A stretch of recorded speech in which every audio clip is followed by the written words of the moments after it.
आज की class physics की क्लास है 12th स्टैंडर्ड के लिए। और आज की इस क्लास में हम क्वांटम थ्योरी के न्यूमेरिकल्स के अंतर्गत सेकेंड पार्ट में आज फिर से कुछ और भी इम्पोर्टेंट न्यूमेरिकल्स देखेंगे जो ना सिर्फ बोर्ड एग्ज़ाम के लिए इम्पॉर्टेंट हैं बल्कि कॉम्पिटिटिव एग्ज़ाम के लिए भी ये बहुत ज़्यादा इम्पॉर्टेंट हैं। आप लोगों को ये न्यूमेरिकल्स ध्यान से समझना होंगे, तभी आप उनकी अच्छे से प्रैक्टिस कर पाएंगे। आज का जो न्यूमेरिकल है वह आइंस्टीन इक्वेशन पर बेस्ड है। आइंस्टीन इक्वेशन क्या है ये आपको पता होना चाहिए, और अगर पता है उनमें कौन कौन सी टर्म्स क्या होती हैं उनके बारे में भी पता होना चाहिए। ठीक है, तभी आप आज के न्यूमेरिकल्स आप सॉल्व कर पाएंगे। तो सबसे पहले हम यहाँ पर आइंस्टीन इक्वेशन लिखते हैं अलग अलग फॉर्म में, जो कि हम अपने क्वेश्चन में अपने न्यूमेरिकल में यूज करेंगे। ठीक है, तो ध्यान से देखें। देखिए, आइंस्टीन इक्वेशन है, सबसे बेसिक फॉर्म इसका है H nu is equal to 5 plus half m v square.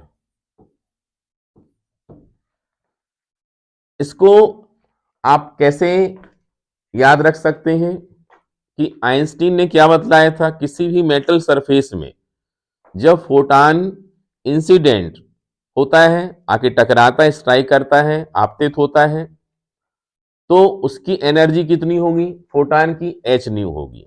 ठीक है, अब यह एनर्जी जो फोटॉन मेटल में जाके इलेक्ट्रॉन को देता है, उससे टकराता है, तो इलेक्ट्रॉन इस एनर्जी को टू टाइप में, दो प्रकार से खर्च करता है। फर्स्ट टाइप होता है कि इलेक्ट्रॉन मेटल के अंदर से सरफेस तक आए, और सेकंड पार्ट है अब आ गया तो बाहर कैसे भागे, मतलब वहां से रिफ्लेक्ट होकर के, वहां से निकल करके उसे आगे भी बढ़ना है। आगे बढ़ने का मतलब है मूवमेंट होना है, अर्थात उसकी काइनेटिक एनर्जी। इस प्रकार से अगर शॉर्ट में कहा जाए तो आप कह सकते हैं कि फोटॉन जितनी एनर्जी लेके आता है वह इलेक्ट्रॉन को दे देता है। अब इलेक्ट्रॉन क्या करता है, उस एनर्जी का एक हिस्सा, एक पार्ट क्या करता है, मेटल के अंदर से बाहर तक आने में खर्च कर देता है, और जो हिस्सा बचा वह काइनेटिक एनर्जी में कन्वर्ट हो जाता है। अब यहां समझने की बात है कि जो इलेक्ट्रॉन अंदर से बाहर तक आने में एनर्जी को खर्च करता है, उस एनर्जी को हम वर्क फंक्शन ऑफ मेटल कहते हैं। हिंदी में इसे धातु का कार्यफलन कहते हैं। ठीक है, इसको हम फाई से डिनोट करते हैं। तो यहां पर देखा जाए तो वही लिखा हुआ, देखें ये फोटॉन की एनर्जी है। अब ये फाई मतलब क्या है, ये वर्क फंक्शन है मेटल का। ठीक है, मतलब अलग अलग मेटल के लिए वर्क फंक्शन अलग अलग होता है। जिसमें जिसका वर्क फंक्शन कम है, मतलब वो मेटल इलेक्ट्रॉन निकालने के लिए बेहतर होगी। ठीक है, मतलब कम एनर्जी से भी जल्दी निकल आएंगे। जिसका वर्क फंक्शन ज्यादा है, मतलब उसमें से इलेक्ट्रॉन निकालना कठिन होगा। समझ रहे हैं आप, ये इन बातों का यूज न्यू टाइप क्वेश्चन में एमसीक्यू वाले में भी कर सकते हैं। ठीक है, कि वर्क फंक्शन ज्यादा होने का मतलब क्या होता है, कम होने का मतलब क्या होता है। अब ये सेकंड पार्ट जो है ये क्या है, वास्तव में काइनेटिक एनर्जी। ये देखिए, मतलब क्या समझना चाहिए, आइंस्टीन इक्वेशन क्या कहता है, photon energy is equal to work function of metal plus kinetic energy of electron. ये है आइंस्टीन इक्वेशन। ठीक है, अब इसका अलग फॉर्म क्या बनेगा, जब ये वैल्यूज पुट करके फिर निकालते हैं अपन, तो क्या आता है, ये है एच न्यू, और यहां पर आ जाता है एच न्यू नॉट और प्लस एम भी, हाफ एम भी स्क्वेयर। अब ये न्यू नॉट क्या है, न्यू नॉट है थ्रेशोल्ड फ्रीक्वेंसी। थ्रेशोल्ड फ्रीक्वेंसी का मतलब क्या होता है कि वह फ्रीक्वेंसी, जितनी फ्रीक्वेंसी का फोटॉन उस पर आके टकराए तो उससे कम से कम इलेक्ट्रॉन निकल तो आए, उसमें काइनेटिक एनर्जी बचे या ना बचे। ठीक है, उसे हम थ्रेशोल्ड फ्रीक्वेंसी कहते हैं। हिंदी मीडियम वालों के लिए यह देहली आवृत्ति कहलाती है। अब इसको अगर सेपरेट कर दें तो यह इक्वेशन फिर थोड़ा सा चेंज हो जाएगा, इस तरफ ले आए और एच कॉमन निकाल लें, क्या हो जाएगा, nu naught plus half m v square. ठीक है, इसमें ध्यान रखने की बात यह है कि एच प्लैंक कांस्टेंट है, इसलिए एच की वैल्यू हमें पता है, ऐसा हम मानेंगे, और एम इलेक्ट्रॉन का क्या है, मास है। अगर कोई क्वेश्चन ऐसा आता है तो हम इसका भी यूज करेंगे। और भी वेलोसिटी ऑफ इलेक्ट्रॉन है। इलेक्ट्रॉन मीन्स फोटो इलेक्ट्रॉन जो मेटल से निकलते हैं। ठीक है, अब इसको अगर चाहें तो हम कन्वर्ट कर सकते हैं लैम्डा के फॉर्म में भी। एच यहां पर क्या आएगा, न्यू के बदले सी अपॉन लैम्डा। क्यों, कहां से, ये होता है C is equal to nu lambda, nu is equal to C upon कितना होता है, लैम्डा। तो ये C lambda, C upon lambda, और ये lambda not is equal to half M भी स्क्वेयर। सी को हम बाहर कर लेंगे तो ये आ जाएगा H C 1 upon lambda minus 1 upon lambda not is equal to half M भी स्क्वेयर।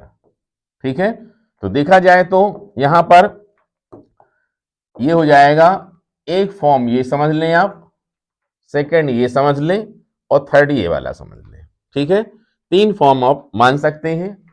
इनमें जो वैल्यू यूज होगी वो है प्लैंक कांस्टेंट। तो प्लैंक कांस्टेंट क्या है, H is equal to 6.626 into 10 power minus 34 joule into second. कई बार हमको पेपर में 6.6 बस भी दिया जाता है, कई बार 6.62 भी दे दिया जाता है, कई बार 6.63 भी हो सकता है। ठीक है, तो जो भी है वो हम यूज कर सकते हैं, लेकिन इसकी वैल्यू ये होती है। और m की वैल्यू मास इलेक्ट्रॉन का कितना होता है, 9.1 इंटू 10 पावर माइनस 31 किलोग्राम। ठीक है, अगर इनका यूज होता है तो करेंगे। अब हम देखते हैं इसी इक्वेशन पर बेस्ड कुछ न्यूमेरिकल्स, कुछ एग्जाम्पल हम समझाएंगे, कुछ न्यूमेरिकल्स लेंगे और आप उन पर आधारित कुछ और भी अपनी बुक से एक्सरसाइज से करके प्रैक्टिस करेंगे। ठीक है, तो चलते हैं फर्स्ट न्यूमेरिकल पर। ये देखिए लिखा हुआ है, पढ़ के देखें। अ photon of energy 3 electron volt incident on a metal surface which emits electron with kinetic energy equal to 1.6 into 10 power minus 19 joule. What is the work function of metal? बड़ा आसान न्यूमेरिकल है, टफ बिल्कुल भी नहीं है। सबसे पहले हम इस बात को बार बार रिपीट करते हैं, जब भी आप फिजिक्स के न्यूमेरिकल्स करें, न्यूमेरिकल्स टफ है इजी है ये बाद में डिसाइड होगा, सबसे पहले आपको उसको अच्छे से रीड करना है। ठीक है, परफेक्ट रीड करें, कोई चीज छूटने ना पाए। रीड करने के बाद सेकेंड टर्म में आप क्या करें, उसमें जो वैल्यूज दी गई हैं उन्हें फिजिक्स के नोटेशन के फॉर्म में लिखें। ठीक है, क्या फाइंड करना है वो भी लिखें। फाइंड करना मतलब वो अननोन कहलाएगा, जो हमको दिया गया है वो नोन कहलाएगा। अब relation between known and unknown find करें, मतलब जो नोन और अननोन के बीच में कोई फार्मूला होता होगा उसके बारे में सोचें और उस फार्मूले को अप्लाई करें। हाँ, इतना ना भूलें, जब आप वैल्यूज पुट करते हैं, लिखते हैं, तो उनमें आपको ये देखना जरूरी है कि सभी वैल्यूज की जो यूनिट्स हैं वो सेम सिस्टम में है कि नहीं है। ऐसा तो नहीं है कोई सीजीएस में है कोई एसआई में है, सब में यूनिट से सेम सिस्टम में होनी चाहिए। ठीक है, तो हम यहां पर देखते हैं क्या क्या दिया है। Photon of energy 3 electron volt, ये फोटॉन की एनर्जी है, तो यहां पर हमने लिखा गिवन। गिवन गिवन क्या है, फोटॉन की एनर्जी का मतलब एच न्यू। एच न्यू की वैल्यू कितनी है, 3 इलेक्ट्रॉन वोल्ट। ठीक है, अब इसके बाद और क्या दिया है, यहां पर दिया है काइनेटिक एनर्जी। काइनेटिक एनर्जी मतलब वही हाफ एम बी स्क्वेयर, पूरा का पूरा भी लिख सकते हैं। काइनेटिक एनर्जी या इसका मतलब क्या है, हाफ एम बी स्क्वेयर की वैल्यू दी गई है हमको, कितनी दी गई है, 1.6 6 into 10⁻⁻19 joule. What is the work function of metal? Work function भी एक प्रकार की एनर्जी ही है, ठीक है, इसलिए हमें वर्क फंक्शन फाइंड करना है। तो यहां पर क्या लिखेंगे? फाई लिख करके ये क्वेश्चन मार्क्स बना देते हैं, ठीक है। तो हमने सबसे पहले ये वैल्यूज को हमने नोटेशन में लिख लिया। अब इसके बाद हमारा काम ये होता है कि इनकी यूनिट्स चेक करना। देखें, इसकी यूनिट में इलेक्ट्रॉन वोल्ट लिखा है और इसमें जूल लिखा हुआ है, दोनों अलग अलग हैं, इसलिए हमें दोनों को सेम करना पड़ेगा, ठीक है। यहां पर वर्क फंक्शन निकालने को कहा गया। जनरली ये एनर्जी कम है, इसलिए इलेक्ट्रॉन वोल्ट में निकाला जाए तो ज्यादा बेहतर होता है, ठीक है। तो यहां पर इलेक्ट्रॉन वोल्ट वाली को वैसी रहने देते हैं, इसको हम कन्वर्ट कर लेते हैं इलेक्ट्रॉन वोल्ट में। तो अब हमें इलेक्ट्रॉन वोल्ट की वैल्यू पता होनी चाहिए। तो कितना होता है देखें, 1 electron volt is equal to होता है 1.6 इंटू 10⁻⁻19 जूल ही होता है। देखिए उतना ही लिखा हुआ है इसमें, 1.6 इंटू 10⁻⁻19 जूल। इसका मतलब क्या हुआ? ये 1 इलेक्ट्रॉन वोल्ट है। कितना है? 1 इलेक्ट्रॉन वोल्ट। कुछ और वैल्यू होती तो हमें क्या करना चाहिए? मान लो यहां पर लिखा होता 3.2 इंटू 10⁻⁻19 जूल, ठीक है। तो जनरल टर्म के लिए हमें क्या करना चाहिए? इससे डिवाइड कर लेना चाहिए 1.6 इंटू 10⁻⁻19 जूल से। कितने टाइम चला जाए? 2 टाइम चला जाए, तो 2 इलेक्ट्रॉन वोल्ट। मतलब जूल वाली कोई वैल्यू है, उसको इलेक्ट्रॉन वोल्ट में कन्वर्ट करना है, तो आप 1.6 इंटू 10⁻⁻19 कूलम 19 जूल से डिवाइड कर लें, तो जो आएगा वो क्या हो जाएगा? इलेक्ट्रॉन वोल्ट में आ जाएगा। इस प्रकार से यहां पर फिलहाल हम देखते हैं कि यह वैल्यू इलेक्ट्रॉन वोल्ट में कितनी है? 1 इलेक्ट्रॉन वोल्ट है। हो गया। अब अपन क्या करेंगे? नाउ आइंस्टीन फार्मूला यूज करेंगे। आइंस्टीन फार्मूला क्या है या आइंस्टीन इक्वेशन क्या कहता है, इसी के हिसाब से लिखेंगे अपन। फोटॉन की energy is equal to work function और प्लस काइनेटिक एनर्जी। अभी अभी हमने बताया था जो। अब इसमें हम वैल्यू लगा लेते हैं। इसकी वैल्यू कितनी है देखें, 3 इलेक्ट्रॉन वोल्ट है, प्लस 5 प्लस काइनेटिक एनर्जी कितनी है? 1 इलेक्ट्रॉन वोल्ट है। ये देखिए 5 कितना आ जाएगा? ये इस तरफ ले आएंगे, 3 electron volt minus 1 electron volt मतलब 2 इलेक्ट्रॉन वोल्ट।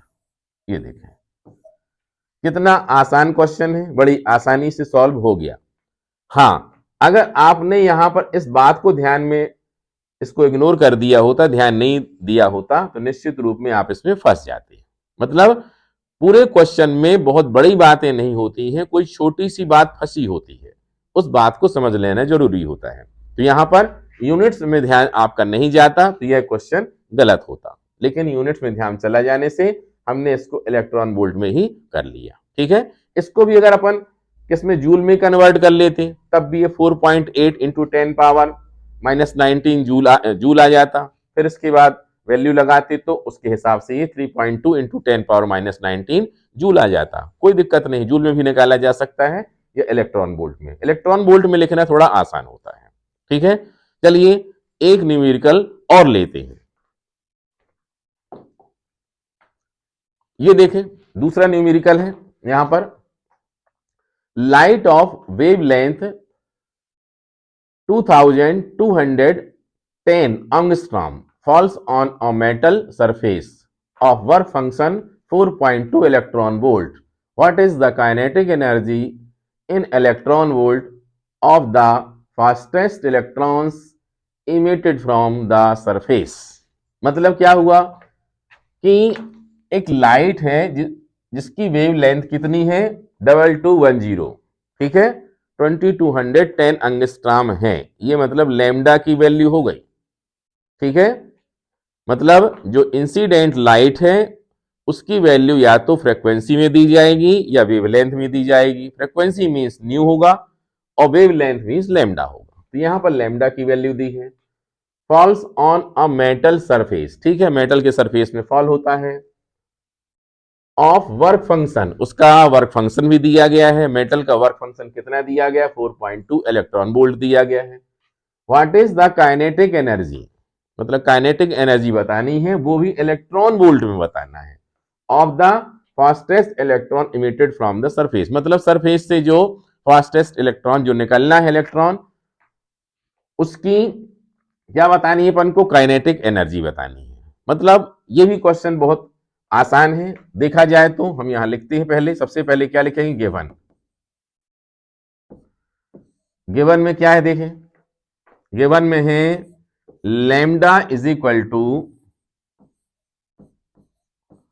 इतने एंगस्ट्रॉम। इसके बाद दिया गया है वर्क फंक्शन। वर्क फंक्शन का मतलब क्या दिया गया बताइए? फाई। फाई कितना दिया गया है? 4.2 इलेक्ट्रॉन वोल्ट। अब काइनेटिक एनर्जी निकालनी है हमें,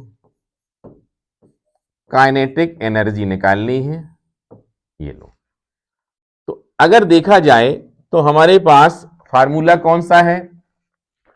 आइंस्टीन इक्वेशन है हमारे पास। आइंस्टीन इक्वेशन क्या कहता है? H new. अब यहां न्यू तो नहीं है, तो न्यू को क्या करना है? C upon lambda, means H सी अपॉन लेमडा। तो यहां क्या लिखेंगे अपन?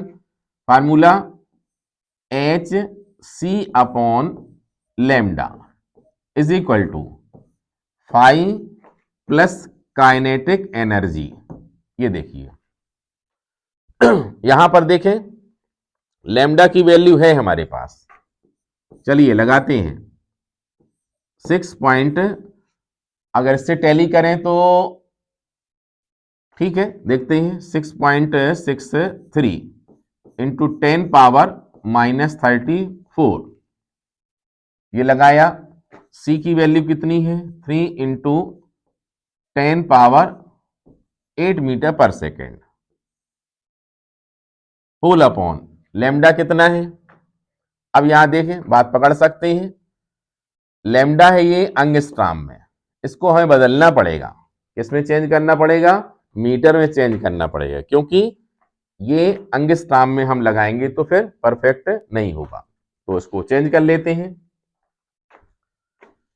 ये आ जाएगा 2210 एंगस्ट्रॉम, मतलब 10 पावर माइनस 10 मीटर। इसको भी चाहे तो ये लिख सकते हैं, यहां आगे बता देते हैं 2210 इंटू 10 पावर माइनस 10 मीटर। ठीक है। अब इज इक्वल टू कितना है? फाइव। फाइव कितना है? 4.2 electron volt. 4.2 electron volt plus kinetic energy. ये देखिए हो गया। अब इसको हमें सॉल्व करना है। सॉल्व करेंगे, सबसे पहले पावर सेपरेट करें। यहां डेसिमल है, यहां डेसिमल बना लो, मतलब यहां से 3 1 2 3 ले जाएं तो 3 पावर कम कर देंगे, हटा देंगे इसमें से, तो -7 बचेगा। मतलब ऐसा आ जाएगा 6.63 इंटू 3 अपॉन 2.21। अब इसके बाद देखें, यहां से 8 हटा दिया हमने, तो कितना बचेगा? -26। -26 10 पावर -26, और यहां कितना बचा था? 10 पावर -7।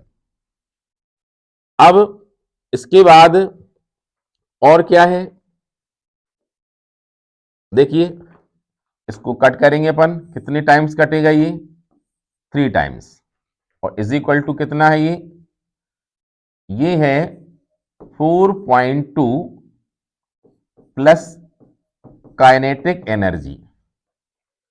अब इसमें ध्यान देना पड़ेगा, ये जो एनर्जी है ये बेसिक फॉर्म में है, एच सी अपॉन लेमडा। बेसिक फॉर्म का मतलब इसकी एसआई यूनिट क्या होती है? इसकी एसआई यूनिट होती है जूल। एनर्जी की एसआई यूनिट क्या होती है? जूल। तो यहां तो हमें ध्यान देना पड़ेगा कि यहां पर हम इलेक्ट्रॉन वोल्ट हटाएं, क्योंकि देखिए यहां पर तो जूल चलेगा, एसआई यूनिट है, और यहां पर क्या 4.2 चल रहा है? ये इलेक्ट्रॉन वोल्ट में चल रहा है। इसलिए हमको चाहिए कि ये जो एच सी अपॉन लेमडा है, ये भी इलेक्ट्रॉन वोल्ट में आ जाए। ठीक है, समझ रहे हैं बात को? तो यहां पर हमें क्या करना पड़ेगा, यहां पर या तो इसको आप चेंज कर लें जूल में, या फिर इसको शुरू से ही आप किसमें चेंज कर लें, इलेक्ट्रॉन वोल्ट में, क्योंकि Sc अपॉन लैम्डा जो लिखा हुआ है ये जूल में लिखा हुआ है। ठीक है, यहां पर अब अगर आपको करना है तो क्या करेंगे, यहां पर करना है तो इसको हम डिवाइड करेंगे 1.6 इंटू 10⁻⁻19 से। ये ध्यान दो, क्लियर बात हो रही है? ये जो Hc अपॉन लैम्डा लिखा हुआ है ये वैल्यू जूल की है। अब हमने अभी बताया था कि अगर आपको किसी जूल वाली वैल्यू को इलेक्ट्रॉन वोल्ट में कन्वर्ट करना हो तो क्या करना होता है, 1.6 इंटू 10⁻⁻19 जूल से डिवाइड कर लेते हैं। ये हमने डिवाइड कर दिया। अब डिवाइड किया तो ये क्या हो जाएगा, इलेक्ट्रॉन वोल्ट में हो जाएगा। अब डिवाइड किया तो ये वाली वैल्यू यहां भी लिखना पड़ेगी अपन को, 1.6 इंटू 10⁻⁻19, तो इसमें भी आ जाएगा ये 10⁻⁻19। ये देखो, अब आगे देखें कितना होगा,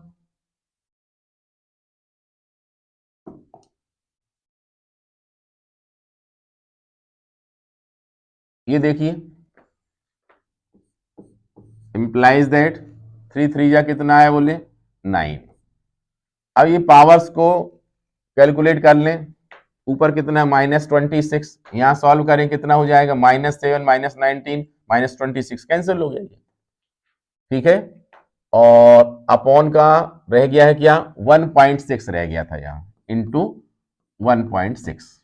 ठीक है, तो ये हो जाएगा, ये देखिए upon 1.6 is equal to 4.2 plus kinetic energy. चलो इसको डिवाइड कर लें 9 को, कितना हो जाएगा ये 90,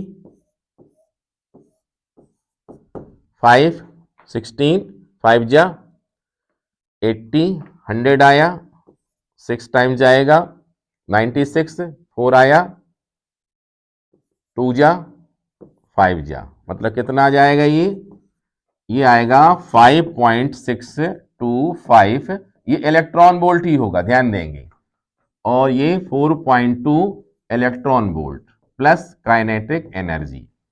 तो काइनेटिक एनर्जी कितनी हो जाएगी, काइनेटिक एनर्जी हो जाएगी 5.625 माइनस 4.2।